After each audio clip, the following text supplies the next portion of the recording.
तो हेलो पे केमी अच्छे समस्त पे बहुत भल थे सत मैंने सेमती भल था तो पे आज भाव plus 3 6 semester all honours all stream पे गोटे गुरुत्वपूर्ण वीडियो कहीं पे आज वीडियो मध्यम तुम परीक्षा उपयोगी है तुम थर्ड यूनिट्र जिते सब नैतिकता प्रजुक्ति विद्या यूनिट अच्छे आम संपूर्ण भाव में आलोचना करिए तेना तुम 1 मार्क जिते सब सर्ट क्वेश्चन गुड़ाक अच्छी है जो गुड़िक एग्जाम आसो अधिक समय ना तो अनेक सारा पिला कमेंट सेक्शन जनाऊँच बहुत जल्दी एग्जाम हो जाऊँगी तेणुक चलतु आम नैतिकता तो प्रजुक्ति विद्यार जी सब सर्ट क्वेश्चन गुड़ाक अच्छी आम जल्दी जल्दी आलोचना करदे भिडियोटी को टिके भी डेरी न करी है तो चलो एक सब परीक्षा उपयोगी देख तुम what is ethics and technology मान तुम प्रजुक्ति विद्यार नैतिकता कौन प्रजुक्ति विद्यार नैतिकता होची धरण नीति जहाँकि विपद परिचालना एवं व्यक्तिगत अधिकार पर कारक सहित वैषयिक ज्ञान कौशल परिचालना करिवारे व्यवहृत होई पारि थाए तब देखा व्हाट इज मेसिन इथिक्स कौन यांत्रिक नैतिकता कहले कौन बुझू ना यांत्रिक नैतिकता होची एक कौन उदीयमान क्षेत्र जहाँकि बुझा चेष्टा करे एवं यंत्र जहाँकि से कार्य नैतिक प्रभाव को विचार करिथाए एवं देखो से अनुमान कार्य करिथाए तापर तुम देखिया कौन अच्छी ना what are examples of machine ethics बा तुम यंत्र नैतिकतार उदाहरण गुड़िक कौन कौन रही दर्शाव है यंत्र नैतिकतार उदाहरण गुड़िक है देखो एक रोबोट मनुष्य को आघात दे पारे नहीं किंतु निष्क्रियता द्वारा मनुष्य को क्षति पहुंचाइबा को दे थाए कि रोबोट जो जो यांत्रिक नैतिकता है यंत्र नैतिक देखो तो नैतिक यंत्र शिक्षा कौन यंत्र नैतिक पठनर यथार्थता यही धारणा को सूचित करे जे मॉडल भविष्यवाणी केतेक निर्दिष्ट गोष्ठी विरुद्ध रे अन्याय भाव में पक्षागत हेबा उचित नुहे तापर देखिबा give an example of machine technology बा तुम यंत्र प्रजुक्ति विद्यार एक उदाहरण दियो कौन कर देखिया यंत्र प्रजुक्ति विद्यार उदाहरण गुड़िक है जे विभिन्न प्रकार जान जेपरिक ट्रेन हो सहित ऑटोमोबाइल डंगा एवं विमान कंप्यूटर घर और जल नियंत्रण प्रणाली सहित कार्यालय उपकरण से फार्म यंत्र मेसीन उपकरण कारखाना स्वयंचालित प्रणाली एवं रोबोट एगुड़ा हूँ कौन एगुड़ा हूँ किसी एग्जांपल यंत्र प्रजुक्ति विद्यार है तो देखिए ये है वैषयिक ज्ञान कौशल 6 गोटी सरल यंत्र कौन कौन कौन 6 गोटी सरल यंत्र गोटे वेज बा कौन स्क्रू लिवर पुली सहित कौन इनक्लीड प्लेन चक और अख एगुड़ा हूँ 5 गोटी सॉरी 6 गोटी सरल यंत्र गुड़िक एक प्रकार वैषयिक ज्ञान कौशल कि एगुड़ा आम जाना देखो वैषयिक विज्ञान कौशल अर्थ से प्रयास उत्पादित उत्पादन को बुझाई पारे उभय वस्तुशास्त्र किंबा यंत्र परी सामग्री एवं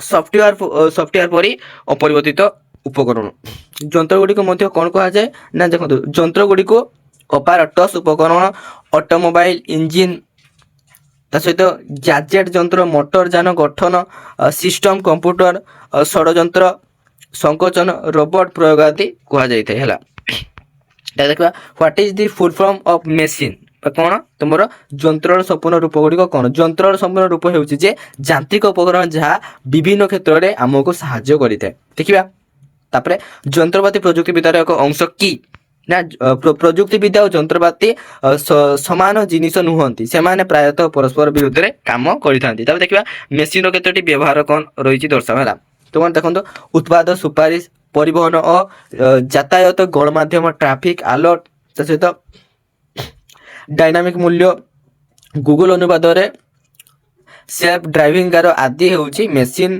कोन मेसिन केतोटी व्यवहार यंत्र 3टी गुरुत्वता कोन रहिछि दर्शावला यंत्र गुड़िक आमर कार्य को उन्नत करिवारे साहाय्य करे कौन शीघ्र कार्य करिवारे और कार्य ह्रास करिवारे साहाय्य करिथे मेसिन शब्दटी केउ शब्द आसी अछि ना मेसिन शब्दटी ग्रीक शब्द माखाना शब्द रु आसी छि यार कोन यार अर्थ होछि उपकरण बा किछि जो सामग्री गुड़ाक जो उपकरण गुड़िक जेमति कंप्यूटर हो से माखाना शब्द रु आसी छि मेसिन तब देख प्रथम मेसिन उपकरण कौन थिला ना ख्रीष्टपूर्व 1200 रे धनु ड्रिल और ଧନୁଲେଥ ପ୍ରଥମ ମେସିନ୍ ଉପକରଣ ଭାବରେ ଉତ୍ପତ୍ତି ଘଟିଥିଲା। କେଉଁ ମେସିନ୍କୁ ସମସ୍ତ ମେସିନ୍ର ପିତା କୁହାଯାଏ? ନା ଇଞ୍ଜିନ୍ ଲେଥ। ତା ସହିତ କ'ଣ ଭୂ ସମାନ୍ତର ଧାତୁ ଟର୍ନିଂ ମେସିନ୍କୁ ମେସିନ୍ର ପିତା ବୋଲି କୁହାଯାଇଥାଏ। ନୈତିକତାର ସୁବର୍ଣ୍ଣ ନିୟମ କ'ଣ? ନୈତିକତାର ସୁବର୍ଣ୍ଣ ନିୟମ ହେଉଛି ଯେ ଅନ୍ୟମାନଙ୍କର ପ୍ରତି ଏପରି କର କି ଯେପରି ତୁମେ ସେମାନଙ୍କର ପ୍ରତି ତାହା କର। ବର୍ତ୍ତମାନର ସବୁଠାରୁ ବଡ଼ ନୈତିକ ପ୍ରସଙ୍ଗ କ'ଣ? ନା କର୍ମକ୍ଷେତ୍ରରେ ନିର୍ଯାତନା ଓ ଭେଦଭାବ ହେଉଛି ବର୍ତ୍ତମାନ ସବୁଠାରୁ ବଡ଼ ନୈତିକ ପ୍ରସଙ୍ଗ। ତାପରେ ଦେଖିବା କିଏ ନୈତିକତାର ଜନକ ଅଟନ୍ତି? ନା ଗ୍ରୀକ୍ ଦାର୍ଶନିକ ସକ୍ରେଟିସ୍କୁ ନୈତିକତାର ଜନକ କୁହାଯାଏ, ସକ୍ରେଟିସ୍ ହେଲା। ତାପରେ ଦେଖିବା ଭାରତରେ ନୈତିକତାକୁ କ'ଣ କୁହାଯାଏ? ନା ଭାରତରେ ନୈତିକତାକୁ ଧର୍ମ ବୋଲି କୁହାଯାଇଥାଏ ହେଲା। କୃଷି ପ୍ରଯୁକ୍ତି ବିଦ୍ୟା କ'ଣ? ରୋବଟ, ତାପମାତ୍ରା, ତା ସହିତ ଆର୍ଦ୍ରତା ସେନ୍ସର, ଏରିଲ ଇମେଜ APAS ପ୍ରଯୁକ୍ତି ବିଦ୍ୟା ସହିତ ଉନ୍ନତ ଧରଣର ରୋବୋଟିକ୍ ପ୍ରଣାଳୀ କୃଷି କ୍ଷେତ୍ରରେ ବ୍ୟବହାର କରାଯିବାକୁ କୃଷି ପ୍ରଯୁକ୍ତି ବିଦ୍ୟା ବୋଲି କୁହାଯାଇଥାଏ। ତାପରେ ଦେଖିବା what is ethics in the agriculture industry ବା କୃଷି ଶିଳ୍ପରେ ନୈତିକତା କ'ଣ? ଦେଖନ୍ତୁ ତୁମର କୃଷି ନୈତିକତା ହେଉଛି ଯେ ଏକ ବ୍ୟବହାରିକ ନୈତିକତା ଯାହାକି ଖାଦ୍ୟ ଏବଂ ଫାଇବର ଦ୍ରବ୍ୟର ଉତ୍ପାଦନ ଏବଂ ବିତରଣ ସହିତ ମିଳିତ ଭାବରେ ନୈତିକ ସମସ୍ୟା କିମ୍ବା ପ୍ରଶ୍ନର ସମାଧାନ କରିଥାଏ। ତାପରେ ଦେଖ କ'ଣ ଅଛି? ଡିଜିଟାଲ ଯୁଗରେ ନୈତିକ ଆଚରଣର 5ଟି ପରିମାଣ କ'ଣ? ତୁମର ଡିଜିଟାଲ ଯୁଗରେ ନୈତିକ ଆଚରଣର 5ଟି ପରିମାଣ ହେଉଛି ଯେ ସୂଚନା କ'ଣ? ନା ସୂଚନା ଅଧିକାର, ସମ୍ପତ୍ତି ଅଧିକାର, ତା ସହିତ ଉତ୍ତରଦାୟିତ୍ୱ ଓ ନିୟନ୍ତ୍ରଣ ସିଷ୍ଟମ ଗୁଣ ଏବଂ ଜୀବନ ଗୁଣ ହେଲା। ଏଗୁଡ଼ା ହେଉଛି କେତୋଟି? ନା 5ଟି ପରିମାଣ। ତାପରେ ଦେଖିବା ତୁମର 5ଟି ଡିଜିଟାଲ ପ୍ରଯୁକ୍ତି ବିଦ୍ୟା କ'ଣ କ'ଣ ରହିଛି ଜାଣିବା। ଦେଖନ୍ତୁ ତୁମର ଘରୁ କାମ କରିବା ପାଇଁ ଭିଡ଼ିଓ ଓ ପ୍ରଯୁକ୍ତି ବିଦ୍ୟା, GPS, ୱାଟର ୱାଚ୍ ଓ ଅବସ୍ଥାନ କ'ଣ 5G, ତା ସହିତ ଭର୍ଚୁଆଲ ବାସ୍ତବତା, ସ୍ମାର୍ଟ ହୋମ୍, କୃତ୍ରିମ ବୁଦ୍ଧିମତ୍ତା ହେଉଛି 5ଟି ଡିଜିଟାଲ ପ୍ରଯୁକ୍ତି ବିଦ୍ୟା। ଜଗତୀକରଣ ଦ୍ୱାରା ଅଣାଯାଇଥିବା 5ଟି ନୈତିକ ଆହ୍ୱାନ ଗୁଡ଼ିକ କ'ଣ? ଶ୍ରମମାନ, ପରିବେଶ ମାନ, ମାନବ ଅଧିକାର, ସାଂସ୍କୃତିକ ବିବିଧତା ଏବଂ ଦୁର୍ନୀତି ହେଉଛି ଜଗତୀକରଣ ଦ୍ୱାରା ଅଣାଯାଇଥିବା 5ଟି ନୈତିକ ଆହ୍ୱାନ। ତାପରେ ଦେଖିବା କ'ଣ ଅଛି? ବିଶ୍ୱସ୍ତରୀୟ କେତୋଟି ନୈତିକ ପ୍ରସଙ୍ଗ କ'ଣ?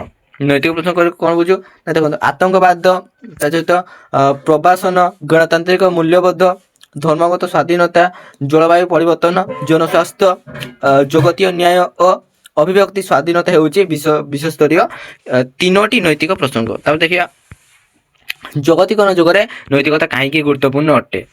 ନା ଜଗତୀକରଣ ନୈତିକତା ହେଉଛି ଯେ ନୈତିକତା ଆବଶ୍ୟକ। ଦେଖନ୍ତୁ ଜଗତୀକରଣ ନୈତିକତା ହେଉଛି ଯେ ନୈତିକତା ଆବଶ୍ୟକତା, ତା ସହିତ ମୂଲ୍ୟବୋଧ ଏବଂ ଉଦ୍ଦେଶ୍ୟ ଯାହାକି ମାନବ କାର୍ଯ୍ୟକଳାପ ଉପରେ ଆଧାରିତ, ଯାହା ଆମ ଗ୍ରହ ପୃଥିବୀରେ ଜୀବନର ସଂରକ୍ଷଣ ତଥା ମାନବ ଜାତିର ବିକାଶକୁ ନେଇଥାଏ ହେଲା। ତାପରେ ଦେଖିବା what R digital technologies in agriculture ବା କୃଷିରେ ଡିଜିଟାଲ ପ୍ରଯୁକ୍ତି ବିଦ୍ୟା କ'ଣ? କୃଷିରେ ହେଲା। ଦେଖନ୍ତୁ ଡିଜିଟାଲ କୃଷି ମାନେ କ'ଣ କ'ଣ ଜାଣିବା। ଦେଖନ୍ତୁ ବେଳେବେଳେ ସ୍ମାର୍ଟ ଚାଷ କିମ୍ବା ଇ କୃଷି ଭାବରେ ତଥ୍ୟ କିମ୍ବା ସୂଚନାକୁ ଡିଜିଟାଲ ସଂଗ୍ରହ, ସଂରକ୍ଷଣ, ବିଶ୍ଳେଷଣ ଏବଂ ଅଂଶୀଦାର କରିଥାଏ। ତାପରେ ଦେଖିବା ହ୍ୱାଟ ଆର୍ କ'ଣ ଗ୍ୟାଜେଟ୍ସ କଲ୍ଡ, ମାନେ କ'ଣ ତୁମର ଗ୍ୟାଜେଟ୍ସର ଅନ୍ୟ ନାମ କ'ଣ ଅଟେ? ଗ୍ୟାଜେଟ୍ସ ବା ଯନ୍ତ୍ରର ଅନ୍ୟ ନାମ କ'ଣ? ଗିଜମସ୍ ବା ଆପତ୍ତିଜନକ ସାମଗ୍ରୀ ଅଟେ, ଆପତ୍ତିଜନକ ହେଲା। ତାପରେ ଦେଖିବା ତୁମର ଗାଜେଟ୍ସ କିଏ ଉଦ୍ଭାବନ କରିଥିଲେ? ନା 255 BCରେ କ'ଣ ଇରାଷ୍ଟୋନେସଙ୍କ ଦ୍ୱାରା ଗାଜେଟ୍ସ ଉଦ୍ଭାବିତ ହୋଇଥିଲା। ତ ପିଲାମାନେ ଆଜିର ଭିଡ଼ିଓଟି ଏଇଠି ରଖୁଛି। ଆଜିର ଭିଡ଼ିଓ ମାଧ୍ୟମରେ ଏଇଠି ତୁମର ଯେତେ ସବୁ କ୍ୱେଶ୍ଚନ୍ ଥିଲା ଆମେ ଆଲୋଚନା କରିସାରିଲେ। ନେକ୍ସଟ ଭିଡ଼ିଓ ମାଧ୍ୟମରେ ତ ଦିମାଗର ସବୁ କ୍ୱେଶ୍ଚନ୍ ଆନ୍ସର ଗୁଡ଼ିକ ଆଲୋଚନା କରିବା। ଧନ୍ୟବାଦ, ଜୟ ଜଗନ୍ନାଥ।